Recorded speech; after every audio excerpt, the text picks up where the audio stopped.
Hello everyone, जय जगन्नाथ। चलो सीखते हैं आज प्रीपोजिशन। क्या है प्रीपोजिशन? प्रीपोजिशन क्या होता है? प्रीपोजिशन वह शब्द या शब्द समूह है जो किसी नाउन या प्रोनाउन के पहले प्रयुक्त होकर उस नाउन या प्रोनाउन का अन्य शब्द के साथ संबंध बताता है। अगर हम इंग्लिश में बोलेंगे तो ए preposition is a word which is indicates a position of any noun और pronoun। कोई भी नाउन और प्रोनाउन का पोजीशन जो दिखाता है वो प्रीपोजिशन कहलाता है। और एक चीज़ है, preposition always place before noun. Preposition always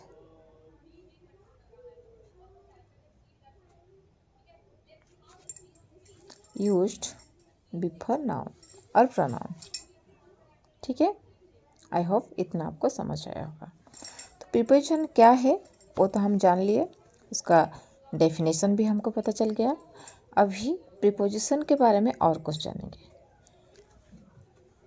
जो प्रीपोजिशन है वो क्या होता है ना, नाउन और प्रोनाउन के पहले यूज होता है। ठीक है,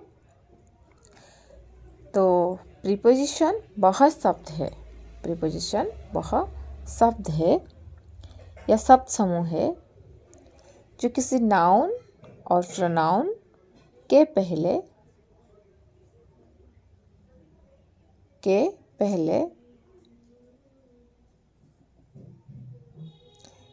यूज होता है। ठीक है, तो हम जान लिए कि प्रीपोजिशन क्या है, कहाँ यूज होता है, ये हमको पता चल गया। अभी आते हैं प्रीपोजिशन के बारे में और कुछ जानते हैं। जो प्रीपोजिशन है ना दोस्तों, वो बड़ा कंफ्यूज बना पेयर रहता है। मतलब कुछ ऐसे प्रीपोजिशन है जो कंफ्यूज करते हैं।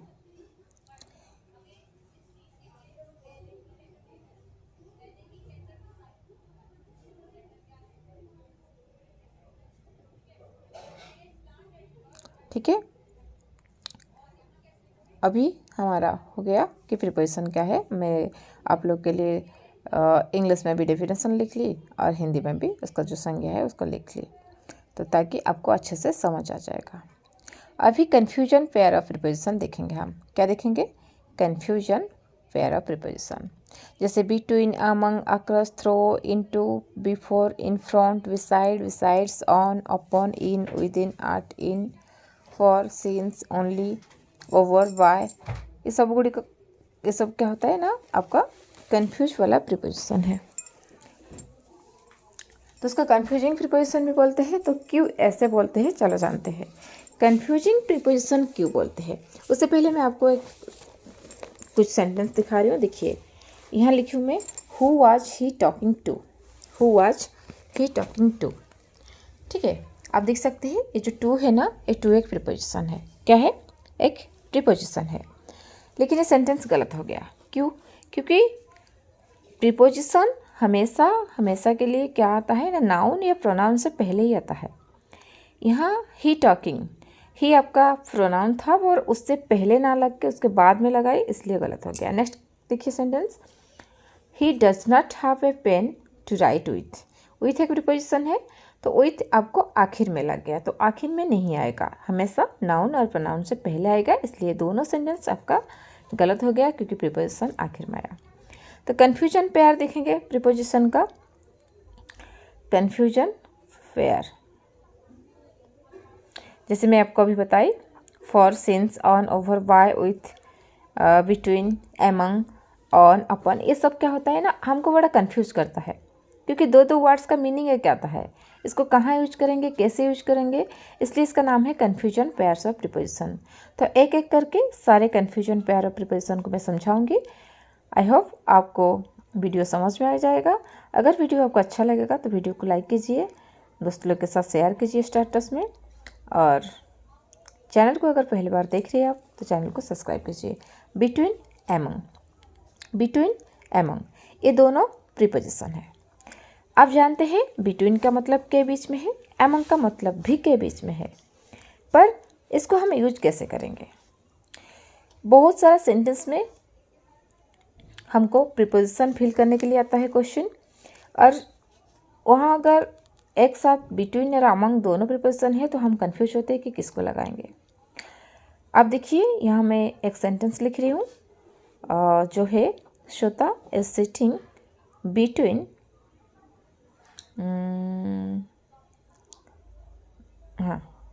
रानी and Rosy. Shweta is sitting between Rani and Rosy. यहाँ क्या बोली मैं? श्वेता रानी एंड रोजी दोनों के बीच में बैठा है। रानी एक पर्सन है, रोजी सेकंड पर्सन है, ये दोनों के बीच में श्वेता बैठी है। नेक्स्ट देखिए, Shweta is sitting among the girls. यहाँ देखिए जो गर्ल्स है ना, GIRLS, गर्ल्स आपका प्लूरल फॉर्म है, गर्ल्स ये आपका प्लूरल फॉर्म है। तो यहाँ मैं सिटिंग के साथ अमंग यूज की, जो बीच में बैठा है, और फर्स्ट वाला में भी बीच में बैठा है पर बिटवीन यूज की, क्योंकि मोर देन 2। सेकेंड सेंटेंस में 2 से ज़्यादा पर्सन है, जो 2 से ज़्यादा सब्जेक्ट है आपका, और जो ऊपर वाला है बिटवीन जहाँ है उसकी यहाँ बस 2 है। ध्यान रखना, जहाँ आप कोई 2 चीज़ के बीच में है, कोई दो सामान के बीच में है, 2 इंसान के बीच में हो, तो यहाँ 2 चीज़ के बीच के लिए आपको बिटवीन का इस्तेमाल करना पड़ेगा। अगर उस चीज़ बहुत सारा मतलब प्लूरल फॉर्म में है, बहुत सारा लोग के बीच में है, 2 से ज़्यादा है, मोर देन 2, तो आप अमंग का इस्तेमाल करोगे। हो गया आपको अमंग एंड बिटवीन का कन्फ्यूजन क्लियर। दोनों का मतलब एक होने के बावजूद भी हमको सेंटेंस किस तरह है देख के हमको प्रीपोजिशन लगाना पड़ेगा। अगर आपका सेंटेंस में कोई 2 चीज़ है बस, तो आप बिटवीन लगाएंगे, 2 से ज़्यादा है तो अमंग लगाएंगे। The car is between red and white car. जिस कार के बारे में मैं बता रही हूँ वो red and white car, 2 car के बीच में है, इसलिए मैं बिटवीन लगाई। The car is among the cars. यहाँ जो कार्स है ये प्लूरल फॉर्म है, इसलिए मैं अमंग लगाई। चाहे वो चीज़ों के लिए लगाओ, चाहे कोई इंसान के लिए लगाओ, पर अगर 2 चीज़ है तो 2 चीज़ के बीच में कुछ हो रहा है तो वहाँ बिटवीन, अगर 2 से ज़्यादा है तो अमंग। आई होप आपको समझ आ गया होगा। नेक्स्ट देखिए, अगर कहीं भी म्यूचुअल रिलेशन है तब भी आप बिटवीन का इस्तेमाल करोगे। म्यूचुअल रिलेशन मीन्स क्या होता है? म्यूचुअल रिलेशन मीन्स क्या होता है? जिसे मैं बोलूँगी there is a tournament to be played between India, Australia and New Zealand. क्या बोली मैं? There is a tournament to be played between India, Australia and New Zealand. इसका मतलब जो टूर्नामेंट है वो इंडिया, ऑस्ट्रेलिया और न्यूजीलैंड के बीच में खेला गया है। यहाँ क्या होता है? India, Australia and New Zealand. मैं लिख लेती हूँ, थोड़ा अच्छा रहेगा, आपको म्यूचुअल रिलेशन के बारे में भी पता चल जाएगा। There is a tournament to B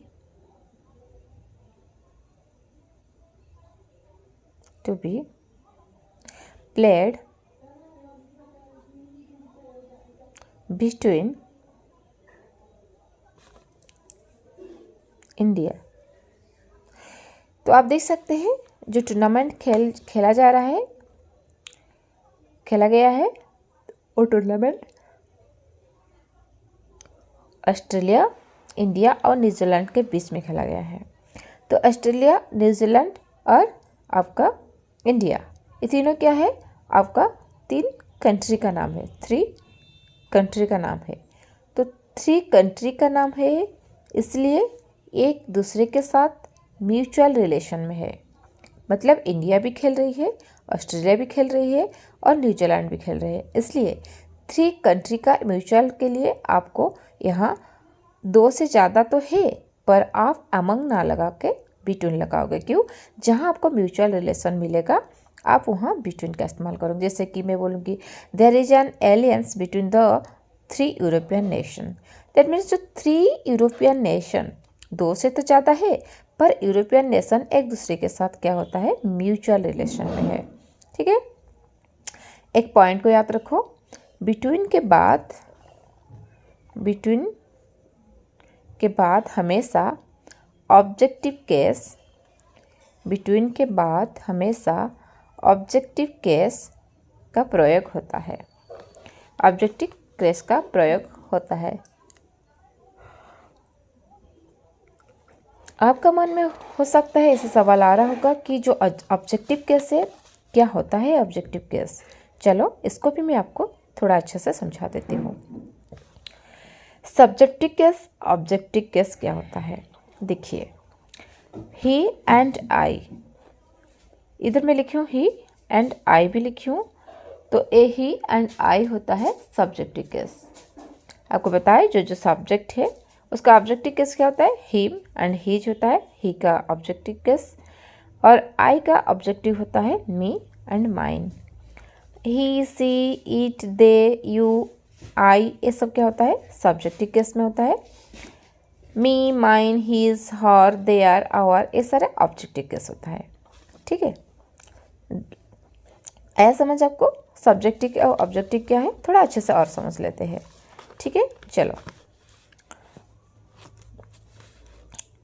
आपको ये बताऊंगी कि जो सारा सब्जेक्ट कहलाता है, जैसे पहले एक एग्जाम्पल लिख लेते हैं। There is no enmity between him and me. There is no enmity between dash and dash, इधर आप फिलअप करोगे हिम एंड मी। उसका और मेरा कोई भी दुश्मनी नहीं है, तो यहाँ हिम भी ऑब्जेक्टिव केस है और मी भी ऑब्जेक्टिव केस है। अगर आप लिखोगे there is no enmity between he and I, तो यहाँ आपका गलत हो जाएगा, क्योंकि सब्जेक्ट वर्ब एग्रीमेंट में हम पढ़ चुके हैं कि बिटवीन प्रीपोजिशन यूज होने के बाद आपका क्या आएगा, याद रखना कि ऑब्जेक्टिव केस आएगा, सब्जेक्ट केस नहीं आएगा आपका। ठीक है, नेक्स्ट देखते हैं। आई, you, he, she, it, they, we, ये सारे आपका सब्जेक्टिव केस है। क्या है, सब्जेक्टिव मतलब सब्जेक्ट है, सब सब्जेक्टिव केस इसको कहते हैं। आई का ऑब्जेक्टिव है मी एंड माइन, ऐसे माई भी होता है आई का ऑब्जेक्टिव केस। यू का ऑब्जेक्टिव केस क्या होता है, योर होता है, योर्स भी होगा। ही का ऑब्जेक्टिव केस होता है हिम, हिज। ऐसे सी का ऑब्जेक्टिव केस क्या होता है, हर। दे का ऑब्जेक्टिव केस होता है there and them, them and there. ऐसे नेक्स्ट आता है आपका वी, वी का ऑब्जेक्टिव केस क्या होता है, वी का ऑब्जेक्टिव होता है आवर। आई होप कि subjective case and objective case के बीच में जो अंतर है, जो प्रभेद है, वो आपको ज्ञात हो गया होगा। तो चलो आगे देखते हैं और कुछ। तो सब्जेक्टिव केस ऑब्जेक्टिव केस पता चला, और हमको ये भी पता चला कि जब बिटवीन का इस्तेमाल करते हैं, बिटवीन के बाद आप कोई भी सब्जेक्टिव केस को यूज नहीं करोगे।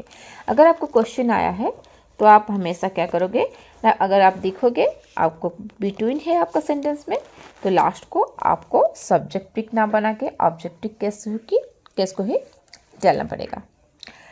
तो बिटवीन एंड अमंग का क्लियर हो गया। अभी चलो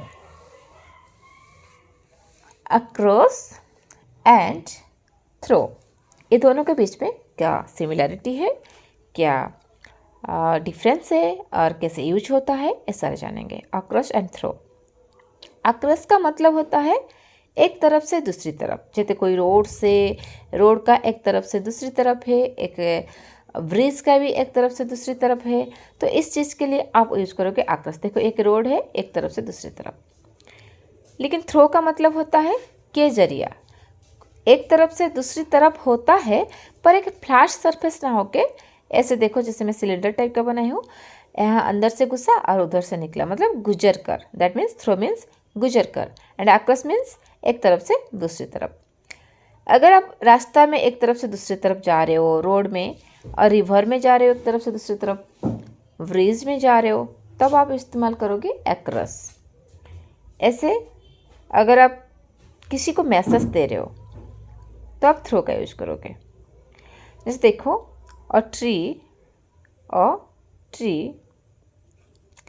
fail across the railway line. That means क्या हुआ ना, जो ट्री है ना वो रेलवे लाइन्स के एक तरफ से दूसरी तरफ तक क्या हुआ, गिरा है ना। नेक्स्ट देखिए, he is waiting for me across the road के ऊपर देखे, ऊपर तरफ रोड के ऊपर वो मेरे लिए इंतजार किया है। देखो थ्रू को मैं इस्तेमाल की जब कोई चीज़ हो अंदर से देख के बाहर निकल गया। अक्रॉस को इस्तेमाल किए जो फ्लैट सरफेस है। उसके साथ साथ थ्रो का आप भी यूज कर सकते हो। कहाँ ना, कोई चीज़ों को, कोई संदेश को, कोई वार्ता को आप किसी को भेज रहे हो, कोई मैसेज को भेज रहे हो। जैसे the message was conveyed to me by him through her. मतलब यहाँ मैसेज जब देते हो तब भी आप थ्रो का इस्तेमाल करोगे, ठीक है। जैसे टनल है तो मैं बोलूँगी the train passes through the tunnel. यहाँ बोली मैं अगर आप अक्रॉस लगाते हो तो ट्रेन अगर ट्रेन लाइन के ऊपर जाते हैं तो अक्रॉस लगेगा। अभी आ गया आपका फॉर और सिंस। ट्रेन अगर ट्रेन लाइन के ऊपर जाता है तो अक्रॉस द ट्रेन लाइन होगा, अगर टनल के अंदर जा रहा है तो थ्रू द टनल होगा। समझ गए। अगर फ्लैट सरफेस में जा रहा है, फ्लैट सरफेस के लिए अक्रॉस, अगर टनल टाइप का रहता है तो वहाँ थ्रू लगाओगे। फॉर एंड सिंस, ये भी बड़ा कन्फ्यूजन है। I have eaten nothing for a long time. For and since ये दोनों का इस्तेमाल समय के लिए होता है, टाइम को दिखाने के लिए होता है, पर हर जगह आप फॉर का यूज नहीं कर पाओगे, हर जगह आप सिंस का यूज नहीं कर पाओगे। चलो दिखते हैं फॉर एंड सिंस के बीच में क्या फ़र्क है, कहाँ कहाँ यूज होता है। For example, I have eaten nothing for a long time. Next sentence है मेरा, I have not seen Kavya since 2020। First sentence मेरे को बोला कि मैं लंबा समय से कुछ नहीं खाया हूँ। सेकंड मेरे को बोला कि जो काव्या है उसको 2020 से मैं और नहीं दिखी हूँ। दैट मीन्स जो पहला सेंटेंस है जहाँ मैं फॉर यूज की, जब आपका जो सेंटेंस है कोई अवधि को उपलब्ध करता है, मतलब जब अवधि का उल्लेख है तो वहाँ आप फॉर लगाओगे। मतलब कोई भी अवधि, कोई भी डायरेक्शन का है। अगर कोई भी डायरेक्शन का उपलब्धि ना होके कोई भी स्टार्टिंग टाइम का उपलब्धि है तब आप सिंस का लगाओगे। जैसे मैं काव्या को 2020 से नहीं दिखी हूँ, मतलब वो स्टार्टिंग टाइम को बता देता है ना, वो स्टार्टिंग टाइम को बताता है, तो इसलिए मैं सिंस का इस्तेमाल की। और पहले में जहाँ आपको क्या हुआ ना, फॉर का यूज तब करेंगे जब ना कोई भी अवधि को बता रहा है, कोई भी आपको ड्यूरेशन को बता रहा है, ठीक है। नेक्स्ट है beside and besides. Beside and besides, ये दोनों के बीच में क्या फ़र्क है। बिसाइड का मतलब के बगल में और बिसाइड्स का मतलब के अलावा। आपको कभी कभी वैसे भी लग रहा होगा कि बिसाइड का प्लूरल फॉर्म बिसाइड्स होता है, क्योंकि बिसाइड के साथ एस लगा है इसलिए उसका प्लूरल फॉर्म बिसाइड्स होता है। ये इसका प्लूरल फॉर्म नहीं है, दोनों का मीनिंग अलग है। बिसाइड एंड बिसाइड्स, अगर देखिए मैं बोलूँगी ही सैट बिसाइड मी, ही सैट बिसाइड मी, उसका मतलब क्या हुआ, उसका मतलब हुआ कि वो मेरे बगल में बैठी। ही सैट बिसाइड मी, वो मेरे बगल में बैठा था, ठीक है, बैठा था।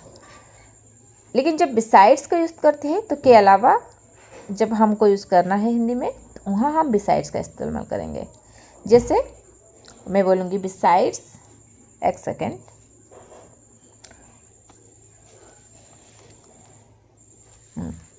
मैं बोलूँगी besides Kavya all the students are present at the tuition. तो यहाँ he sat beside me, beside जब बोली तो वो मेरे बगल में बैठी है, के बगल हुआ, और बिसाइड्स का मतलब के अलावा। किसी लोग के अलावा बाकी सब अगर प्रेजेंट है तब आप बिसाइड्स का इस्तेमाल कर सकते हो, ना कि बिसाइड का, है ना, ठीक है। अभी और एक बढ़िया सा प्रीपोजिशन देखेंगे, ये भी एक है आपका कन्फ्यूजन पेयर वाला प्रीपोजिशन। आप देख सकते हैं on and upon. On and upon, काफ़ी बच्चे इसमें कंफ्यूज होते हैं कि ऑन का मतलब ऊपर, अपन का मतलब भी ऊपर, पर ऑन को कहाँ यूज करेंगे एंड अपन को कहाँ यूज करेंगे। देखिए एक बॉक्स है या आप सोच लो एक टेबल है, कुछ भी है, इसके ऊपर एक चीज़ों रखा हुआ है। अगर ऐसे कोई भी चीज़ों टच करके ऊपर रखा हुआ है उसके लिए ऑन का इस्तेमाल करेंगे। और यहाँ एक टेबल में रख दिया और ये टेबल के ऊपर कोई चीज़ तो है, पर यहाँ से इधर रुकिए, हाँ यहाँ से आके यहाँ रख गया। मतलब अगर यहाँ मैं ऑन और सेकंड में अपन यूज करूँगी। क्यों? देखिए पहला वाला यहाँ ऑन का अर्थ है के ऊपर, के दूसरे के स्पर्श में, उसका ऊपर है, उसको स्पर्श करके हुआ है। लेकिन जो अपन का यूज की उसका ऊपर तो है, ठीक है, पर क्या हुआ ना, यहाँ अपन का अर्थ है के ऊपर मोशन में, अर्थात वो चीज़ उसका ऊपर था ही नहीं, एक मोशन लगाई, एक फोर्स लगाई, मैं उसको फेंकी तो उसको ऊपर चले गया, तब मैं अपन का इस्तेमाल करूँगी। ऐसे ओवर समझ में आया? अगर मोशन और फोर्स के साथ हम करते हैं तो अपन, अगर डायरेक्ट रखा हुआ है तो ऑन। ओवर क्या होता है? ओवर का मतलब भी ऊपर होता है, पर कैसे वाला ऊपर? ऐसे टेबल है, उसके साइड में मतलब टेबल के दीवार का साइड टेबल है और दीवार में एक बल्ब रखा हुआ है, जैसे देख रहे हैं आप, या घड़ी रखा हुआ है ना दीवार में। तो यहाँ मैं ओवर का इस्तेमाल करूँगी। ओवर का मीन्स ऊपर तो है पर टच नहीं करेगा, थोड़ा सा डिस्टेंस में रहेगा, है ना। थोड़ा भी हो सकता है, ज़्यादा भी हो सकता है, लेकिन अगर चीज़ें टच करके नहीं है, डिस्टेंस में है, तो ओवर का इस्तेमाल करेंगे। जैसे the bulb is on the table, पहला वाला टच करके है तो ऑन द टेबल होगा। नेक्स्ट हम देखेंगे और एक सेंटेंस जो है ऑन को लेके। मैं बोलूँगी कि the cat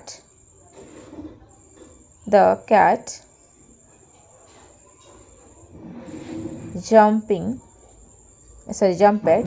the cat jumped open the box। मतलब ये जो बॉक्स था, बिल्ली उसके ऊपर कूद के आया, मतलब बिल्ली का जो मोशन था, एक मोशन लगा के, एक फोर्स लगा के कूद के आया, है ना। तब मैं लगाऊंगी अपन। और आया ओवर को कैसे लगाऊंगी? ओवर को तो आपको बता दी कि थोड़ा सा ऊपर ही रहेगा, टच नहीं करेगा, ओवर लगाएंगे। अभी आगे आपका इन एंड इनटू। इन और इनटू ये दोनों का कैसे इस्तेमाल करेंगे? इन एंड इनटू का इस्तेमाल कैसे करेंगे? देखिए एक सेंटेंस देखिए, सेंटेंस बोल रहा है वी आर गोइंग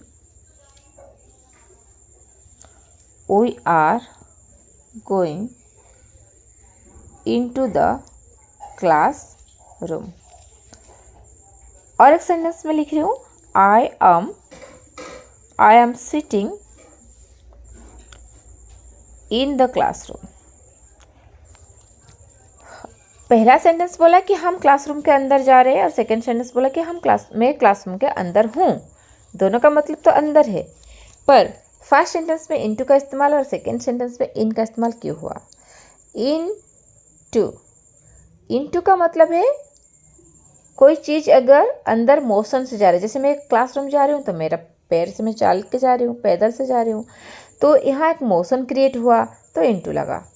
ऐसे इन तो पहले से मौजूद हूँ मैं क्लास में, कोई भी मोशन नहीं है, तब आप इन लगाओगे। अगर कोई मोशन से अंदर जा रहा है तब उसके लिए इनटू। आप एक डिब्बा के अंदर बॉल फेंक दिया, आप बोलोगे इनटू। अगर डिब्बा के अंदर पहले से ही बॉल है तो वो होगा इन। अभी आगे आपका on time and in time. On time और इन टाइम के बीच में हम देखेंगे।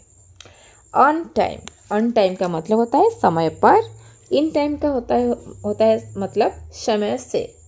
इसको कैसे यूज करेंगे आप सेंटेंस में?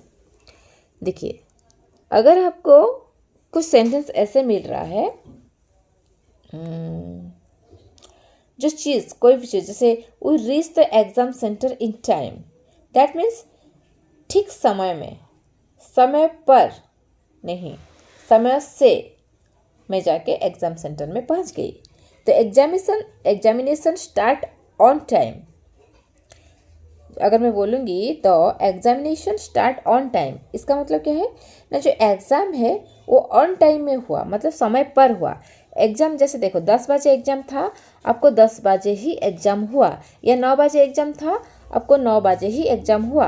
दैट मीन्स जो एग्ज़ाम है वो ऑन टाइम पर हुआ, मतलब समय में हुआ। 9 बजे ही है, 9 बजे हुआ। लेकिन 9 बजे एग्ज़ाम है, अगर आप जाके 8:45 में पहुंचते हो, 8:50 में पहुंचते हो, 8:50 में, तो आपको, और एग्ज़ाम होने में 5 मिनट या 10 मिनट बच्चा भी है, तब आप लगाओगे इन टाइम। समझा? अगर समय होने के लिए थोड़ा सा टाइम बच्चा है, आप जाके पहुंच गए हो, तो इन टाइम लगाओगे। अगर पर्टिकुलर समय में ही 9 बजे था तो 9 बजे पहुंचे, 10 बजे था 10 बजे पहुंचे, तो वहाँ आप लगाएंगे ऑन टाइम। ठीक है? ऑन टाइम और इन टाइम का कन्फ्यूजन आपको क्लियर हो गया होगा।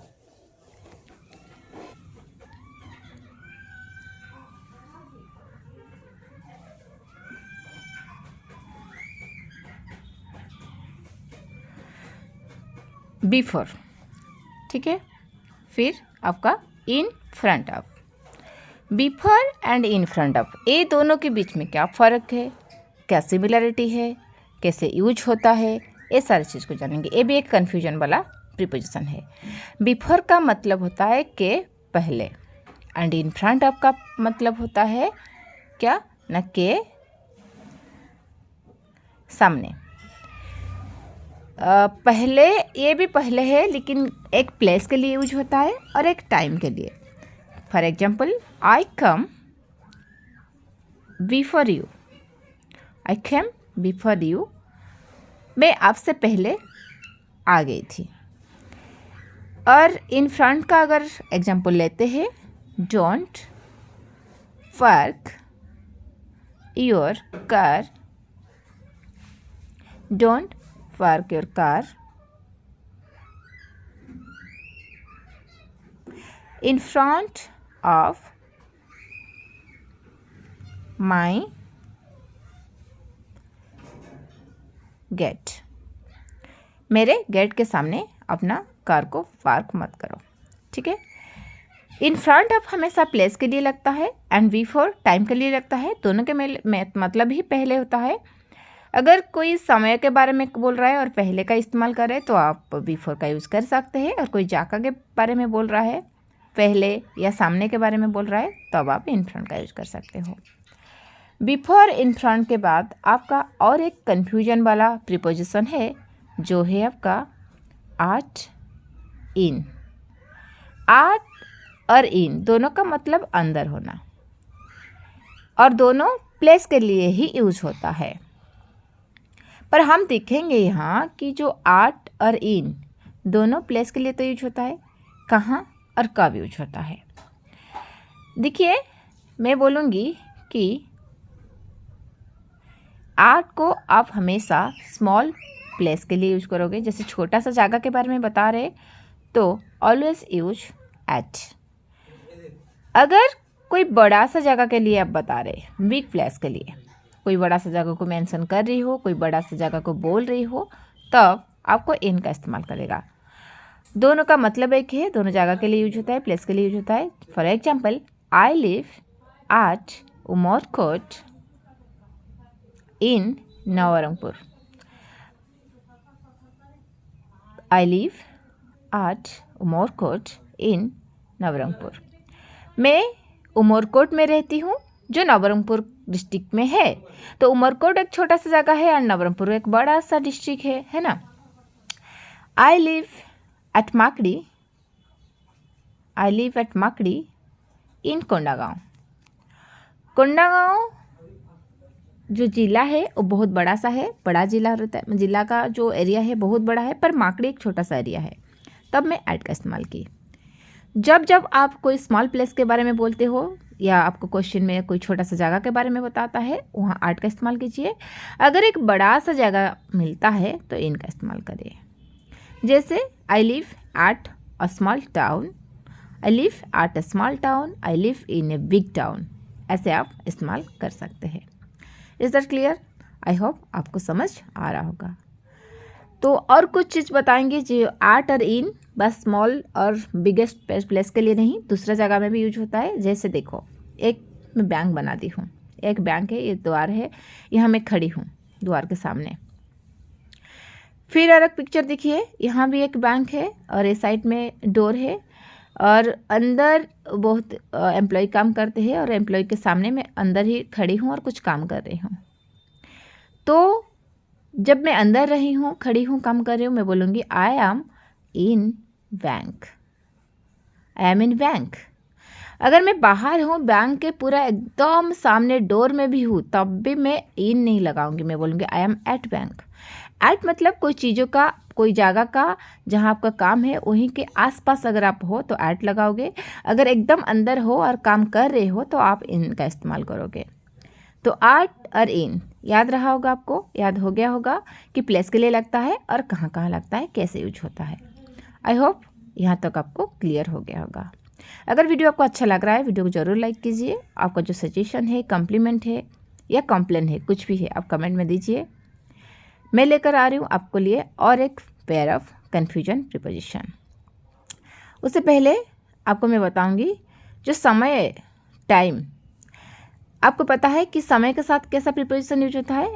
एट भी यूज होता है, इन भी यूज होता है, ऑन भी यूज होता है। समय, टाइम को बताने के लिए आप एट, इन, ऑन तीनों का यूज करते हो, लेकिन कहाँ कैसे यूज होता है ये हमेशा हमको पेपर में कंफ्यूज कर लेता है। एट को कैसे यूज करोगे, जब आपको कोई एग्जैक्ट टाइम को कोई बताएगा तब एट का इस्तेमाल करो। जैसे I reached Delhi eight 7 o'clock, मतलब मैं 7 बजे ही दिल्ली में पहुंच गई थी। एग्जैक्ट टाइम बता रही हूँ यहाँ, इसलिए एट का इस्तेमाल की। Please come to my home at 6 o'clock, मतलब एग्जैक्ट टाइम 6 बजे आप आके मेरे घर में पहुंच जाना, ठीक है।